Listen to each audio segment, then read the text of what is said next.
What's up, everybody? Welcome back to another episode of Rams Brothers. I'm your host, Dean, and I'm joined, as always, by my brother and the other great host of this show, Nick. And Nick, Rams are in Maui right now, celebrating Mauicamp.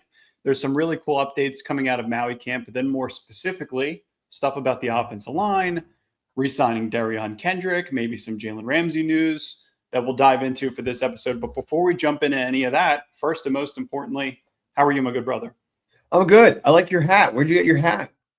That was my birthday present and my Father's Day present from my brother. See, this is why you stay close to your brother. This is why you start a podcast, because maybe one day he sends you some new team gear. Yeah, no, that's a cool hat. No, I'm good. I'm good. This is the last time I'll see Dean before he has to fly out in a week to come to my bachelor party. So this is exciting, and I'm get to talk Rams with him now, and then when we hang out, he has to exclusively talk about Nintendo because those are the rules. For as weathered as I look right now as a new dad, just imagine how weathered I'm going to look after 3 days in San Diego celebrating Nick's bachelor party. I can't wait. So this time next week, I'm going to be pretty much preparing to be on my way to San Diego. Yeah, pretty much. It's going to be awesome. We may as well jump on a plane and go celebrate with the Rams in Maui, maybe go play a round of golf with Big Wit and Matthew Stafford while we're there. Yeah, only 6 hours from us to Maui. It's so cool that they're doing that. I love all the merch that they put out as well. They're putting out some really cool merch. I think the branding is really cool. The opportunity, you look at this team, from a revenue standpoint and just from a total team value standpoint across the NFL, they're right behind the Dallas Cowboys, right? So you continue this trajectory. You're building up the fan base. There were over 2,000 fans that showed up at War Memorial Stadium for Wednesday's practice, which was yesterday. So kids were all greeted. The players and coaches all kind of lined up at the bleachers, came out onto the field afterward and signed autographs. This is a really cool opportunity to not only extend the fan base, but to tap into things like Tuesday afternoon, they did girls flag football and boys tackle football clinics. So the organization is getting more intertwined into just the overall culture of flag football, but just, being able to talk to younger fans and trying to find the next Puka Nacua, as Matthew Stafford alluded to. He said, quote, obviously this is far away from home for us, to Nick's point, 6 hours from Los Angeles to Hawaii, but it's a unique opportunity to show kids and the people of this area what we do and to be able to interact with them and hopefully inspire some young Puka Nacuas, Matthew Stafford said. And there's some guys running around out there that they feel like could eventually get the job done. So awesome opportunity for the team, new merch, new branding opportunities. And Matthew Stafford also alluded to the fact that they'll probably do it again, but it's above his pay grade and up to Kevin Demoff and Stan Kroenke if they want to go back to Maui. So yeah, you really do have to give a lot of credit to Kevin Demoff specifically, because stuff like this, like organizing events like this and putting all of that work and coordination into setting something like this up is really, it goes a long way, to the point where yesterday or a couple of days ago, I was on Twitter and they were showing that it was the helmet race. It was the best helmets in the NFL. And it came down to the Rams and the Vikings. And I was like, we've come a long way from those helmets coming out and people immediately hating them. It's same with the logo on your hat. It's they have put in the work and the time to make that logo assimilated with a lot of amazing things, opportunities on and off the field, and a championship. So credit where credit is due. They're just really good at cultivating and creating a brand. Yeah, I think that's a really good way to say it, right? Because you kind of had to go through a whole new rebrand when you moved back from Los Angeles. And I think another thing to look at is just the roster in totality, right? You lost a lot of star power coming out of 2018, 2019. You had to rebuild it back up. You signed a bunch of stars for 2021. You won a Super Bowl in Los Angeles, the first Super Bowl won in Los Angeles. And then you go through a couple of years of retooling and rebuilding. And then all of a sudden you got all this star power back in Maui with guys like Puka Nacua and Matthew Stafford and Devontae Adams, Kobe Turner and Jared Verse. It's all very much there and in place right now. So a lot of kudos to the people higher up in the organization to kind of build this or rebuild it and retool it to the point where you could bring on new fans and you can continue to rise in the rankings of total team value versus the Dallas Cowboys and the Niners of the world.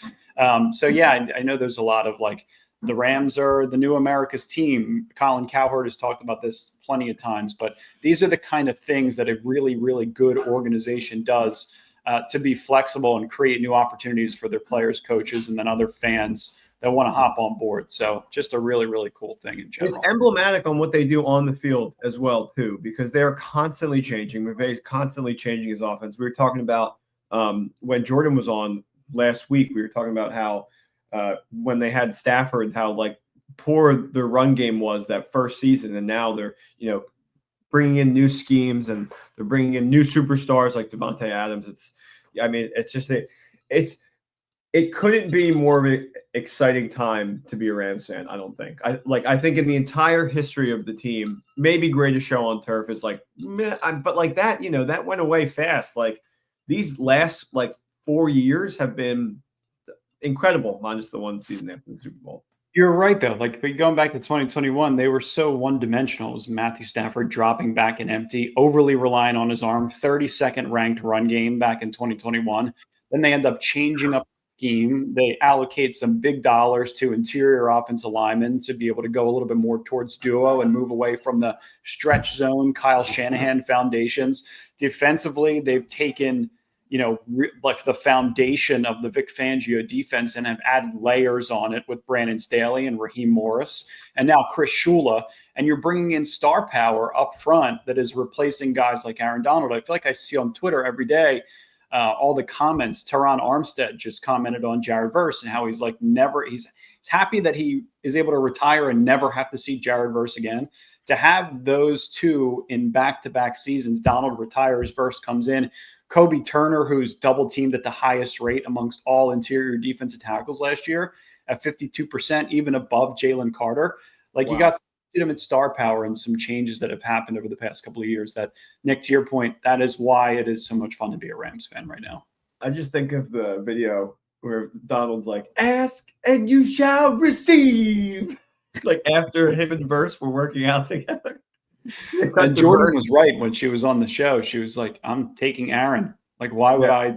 I'm definitely not taking Jared Verse, even though he's a total maniac. But to be able to train with a legend, I think is really all the value that you get out of having that kind of relationship. And Donald and Big Whit are still so intertwined into the organization, which makes this really cool just in totality that people want to stay the around. Rams are pushing people over the threshold of really good NFL player to legend status, and it Donald obviously was a beast coming out, but he got to that point because of the 2 Super Bowl appearances and the one win, and Whitworth was able to solidify his career with the victory. The same with Stafford. People didn't talk about Stafford the same way that they do now.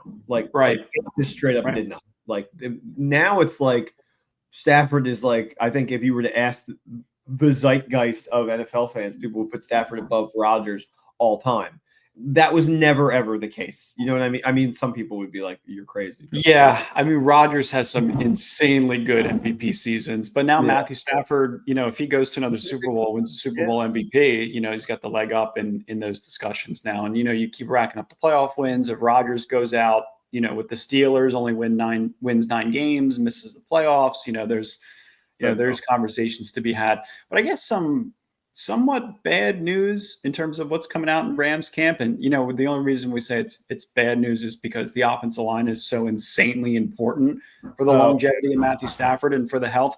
And the last thing that you want to see is a situation where Jimmy Garoppolo is the quarterback for Devontae Adams and some disgruntledness between those two players after That's the last thing that Devontae Adams wants to see. Yeah, exactly. So with Rob Havenstein too. So this is coming out over the last couple of weeks. So he's dealt with injuries through the 2024 season. We know that from last year. He started 11 regular season games and 2 playoff games. He had clean out surgery on both of his shoulders this offseason. So he's preparing to play out the final year of his contract. He was asked about retirement. He shot that down. He said, no way. There's no way that Tyler Higbee is going to be the longest tenure Ram. It's going to be me. In year 11, he still feels like he needs to prove himself as a player and as a leader in the Rams locker room. He said there was some junk in his shoulders that didn't need to be there. So they went in, they grabbed an old butter knife and took it out, said Havenstein. And nothing got fixed or repaired. So nothing, nothing crazy or anything like that. Just some wear or tear that they shaved down. and gave me a couple of new shoulders. So I feel pretty good. So he was out there in OTAs in minicamp and Mauicamp training with the players. So, I mean, I don't think that there's going to be probably some limitations, but nothing that's going to hold him back from potentially starting the season. But they did bring in some reinforcements. So David Quessenberry. So if you remember back to the Thursday night game, where I think it was Christian Darrisaw who went down for the Vikings, Jared Verse just took so much advantage of David Quessenberry on that right side. And you could see some of the overall grades via PFF of this last year. He's a bottom tier starting right tackle if he's going to start. But you have depth. You have the necessary depth in place in case anything happens with Rob Havenstein. And you got a similar situation now with Alaric Jackson.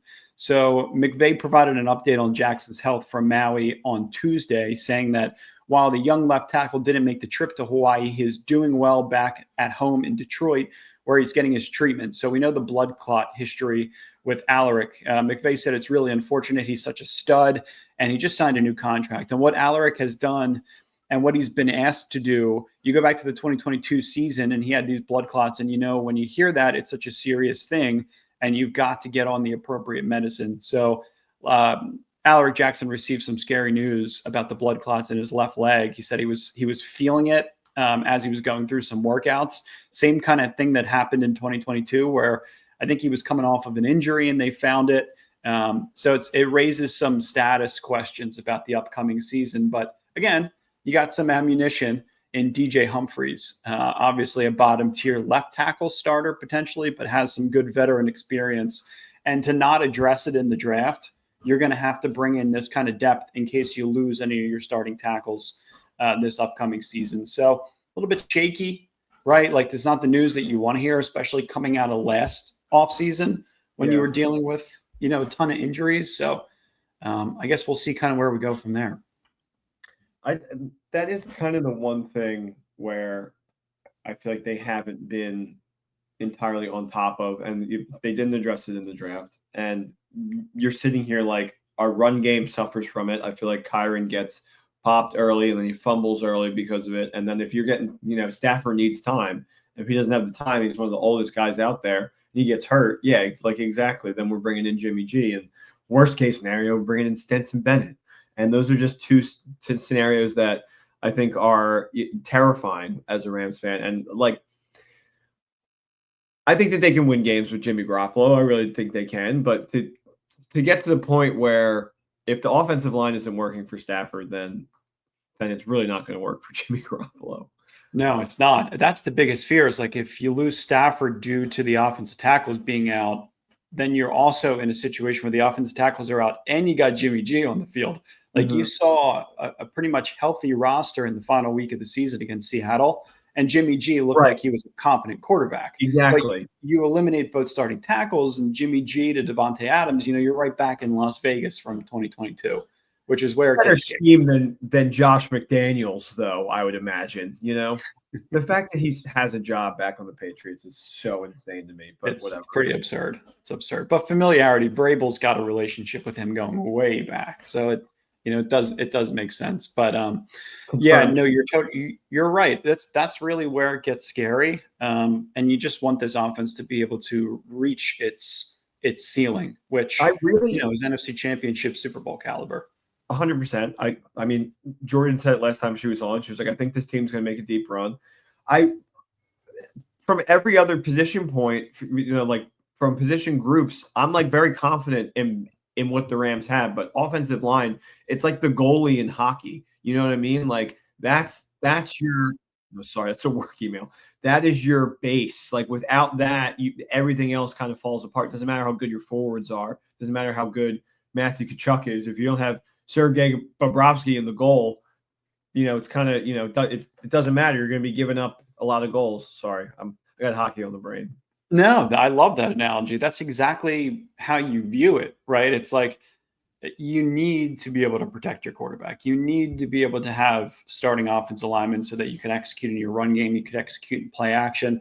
We know McVay's history with long developing pass plays. You need those guys in place to be able to be a competent offense. And that's when they struggled last year. You had skill players that were hurt. You had offensive linemen that were banged up. You were reshuffling things. You didn't know if Steve Avila was going to play center or was going to play left guard.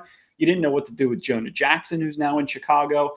So just to have it solidified by June or July, I think is really important. But, you deal with some injuries and then you get to work in some of the depth. So at least you know what you have there in some situations.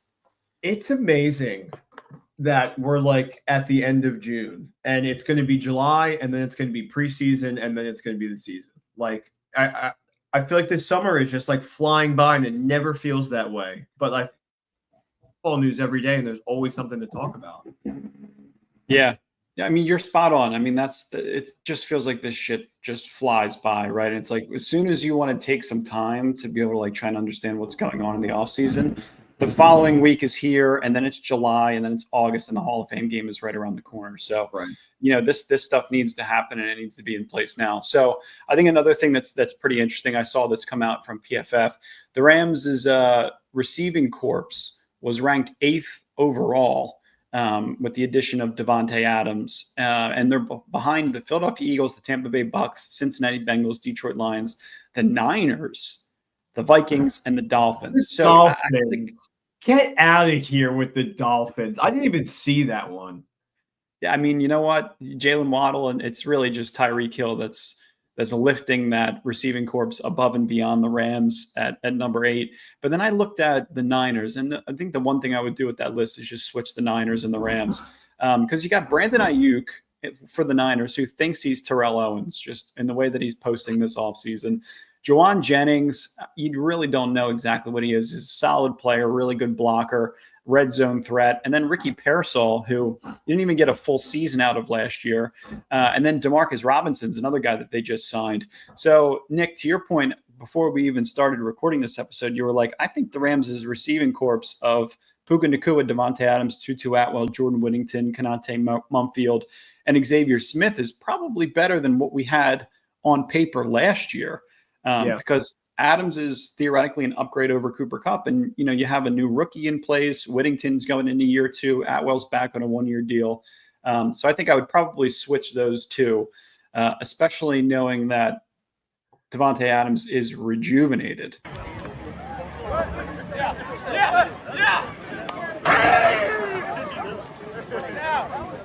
So dirty. The only thing I can think of when a player does that is when Goff scored the touchdown and did the little like layup roll over it in that Color Rush game, like the greatest game of all time. But can you flash the rankings for me one more time? Sure. That is the worst way you can throw the Rams logo up. Like I couldn't even notice that we were on there. Like I'm looking for the logo and I'm like, I can't even see it.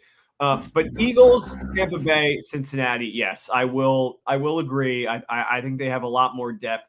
To me, I really think it's I just don't think people trust Tutu Atwell. And I can't really blame them. And I think that's why we're so low. But at the same time, I mean, I think putting us at 4 or 5 makes so much more sense to me. I feel like everybody's kind of disrespecting Davante Adams.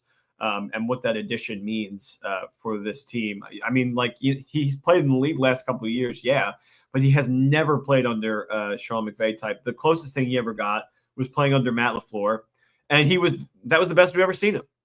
Yeah, and I was just looking at receivers at age 32, the types of seasons that they've had. So Davante will be 32, so will Cooper Kupp. Cooper Kupp just turned 32 a couple of days ago. So I looked at Jerry Rice, 15 games, 1,500 yards. Andre Johnson's up there, Joe Horn, John Stallworth, Steve Smith Sr., Jimmy Smith, Ed McCaffrey, Randy Moss, Larry Fitzgerald. I think that Davante belongs in those conversations. Like, to be honest, with those types of receivers, just based on his longevity. And I think the next 2-3 years is really kind of going to define his career, especially as, we talked about, the reclamation projects that the Rams like to pride themselves on, and just being in a different culture and, going from a Josh McDaniels offense in Vegas. And I'm trying to think of who was the coordinator for the Jets last year. Oh, was it Hackett? No, it wasn't Hackett. No, he was a couple of years ago. I'm trying to remember. Regardless, you're in those kind of situations, and you got Rodgers, but you didn't have Devontae for the full season. Played for two different teams last year, so I just think that the next couple of years is really kind of going to define his career, and you'll see. I think he could probably end up on that top 10 list of all-time receiver stats at age 32. But Puka Nacua is probably going to steal some of that inventory, you would think. So we'll kind of see how that all shakes out. But regardless, I think they should be in the conversation for top 5. Yeah, I mean, I think this receiving corps, at least with those two, it's going to be hard to cover one, press cover one, and then the other is going to be able to get more open. But I mean that Tutu is still. I mean, I know that they're talking about like they haven't used him enough last couple of years, and McVay is like, that's on me, and I'm like, well, there's probably more of a reason why you didn't use him, honestly. Yeah, I mean, I just like how he can stretch the field. They've needed that all throughout McVay's tenure. You've had it with Brandon Cooks, guys like Sammy Watkins, guys like Deshaun Jackson. You need field stretchers so that you can open up stuff underneath for guys that have quick releases off the line of scrimmage, for easy completions, for third down conversions, for things like that. Right. So I think that if they utilize him correctly, stays on the field in 11 personnel when there are 3 receivers on the field, they're going to be just fine. So it's just a matter of being able to execute and stay healthy. Another thing I thought was really strange, but started to make sense financially once you dug into it, was Derion Kendrick. So he was waived, and then he was re-signed 3 days later. So McVay was talking about how it was strictly a financial move. The Rams waived Derion Kendrick, saved them cap space, and then they re-signed him to a cheaper deal, although the figures are not out yet. So he was on the last year of a rookie deal. They waived him, re-signed him. They told him that's where he wants to be, if that's where he wants to be. So I don't hate it. I was looking at some of the depth in the cornerback position, because obviously we've been talking about Jalen Ramsey. Even Jair Alexander came up in conversation before he signed with Baltimore. You look at Darius Williams, Kobe Durant, Cam Lampkin, and you look at Ahkello Witherspoon, Derion Kendrick, Emmanuel Forbes Jr. I guess a lot of it really depends on how good you think Emmanuel Forbes Jr. is going to be. If he's going to be a contributor in any regard, you have 5 decent, I guess, above average type cornerbacks. Darius Williams is getting a little bit long in the tooth. Kobe Durant is going to be on the last year of his rookie deal. So, I mean, you kind of got to look. Ahkello Witherspoon's obviously back, but I don't know. My original instinct was this secondary is probably good enough to get by, especially if the pass rush is as strong as it's going to be. But Ramsey just takes them over the top. I think there's real worry in the building that Ramsey is a little old and will not be able to stay healthy. I mean, that's what came up when, I'm sorry, what was the guy's name? The Packers guy that just got released that the Rams fan.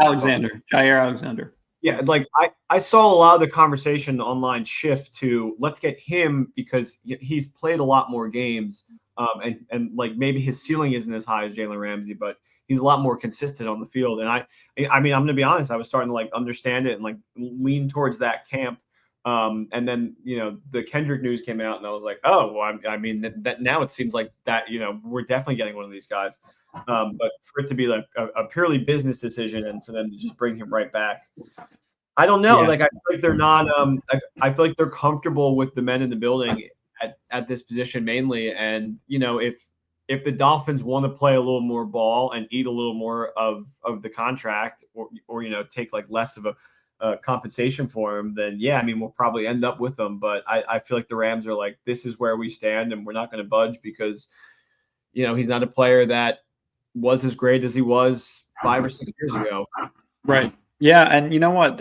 I think it's really interesting because, if it doesn't make sense contractually, it probably doesn't make sense, and that's totally fair. If the Dolphins aren't willing to eat 20-25% of Jalen Ramsey's contract, or even more, maybe there's a threshold that the Rams are looking at for Jalen, that they just, and Jordan also mentioned too, like he's not in a rush. So the Rams probably would like to have this solidified sooner than later, but it doesn't seem like the conversations are progressing in the direction that they would like. But Jair Alexander, like, for example, I think he's missed like half of the games that he could potentially play over the last 2 or 3 years. So Ramsey's at least been a little bit more healthy. It's just that Alexander's 3-4 years younger, which I think is the direction where most Rams fans would have gone. And also a 1-year, $4 million deal for Alexander, I think is is kind of a steal for Baltimore, who loves aging receivers and aging defensive backs. But regardless, Ramsey was in UCLA, and that's the graphic that we're showing on the screen as of recent. So he is in Los Angeles as the Rams are in Maui. So I don't know if that means, potential Chargers, Rams, somewhere on the West Coast. I could see him going with the Chargers. I could see, because he loves Derwin James. I could see them kind of pairing back up. So I guess we'll see what happens. But I don't think that cornerback room, they may think it's good enough to get by, but I'm just not sure that it is right now. Yeah, no, I think that's fair. But I think that that's what they feel like.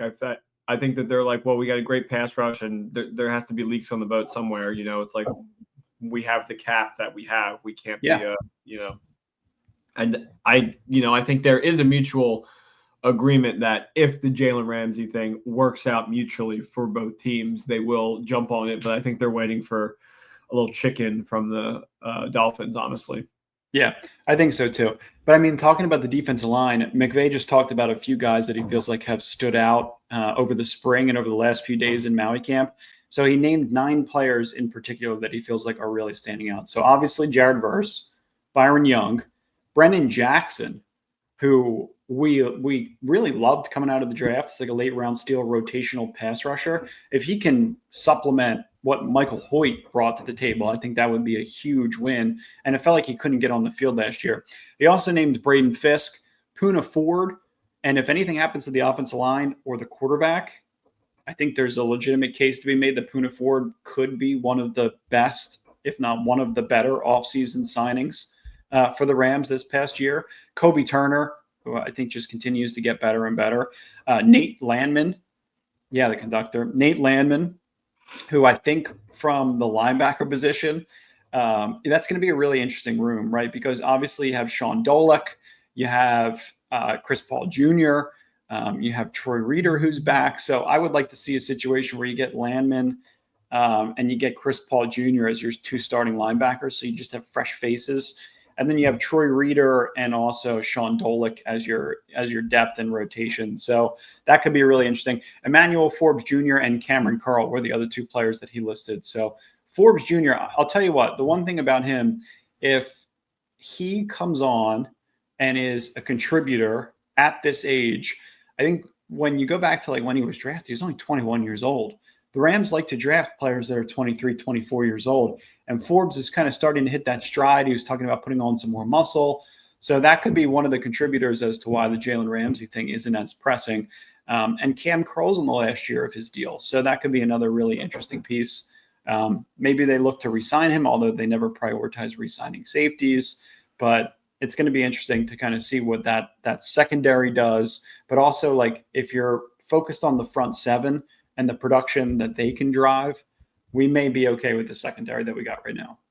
Yeah, I mean that's kind of where I stand right now. I'm just thinking back to that Eagles game, and I feel like they did just enough to win that game. If you were to take out, a couple costly fumbles or or the offensive line kind of blowing it at the very end. But I mean, I thought the defense did what they had to do in that game to win it, and it's just a shame that they kind of blew it, and it ended up falling on the different areas of the team. But yeah, I mean, that was the best team that was the best team in the league was the Eagles, and we gave them a real run for their money on defense. Yeah, we sure did.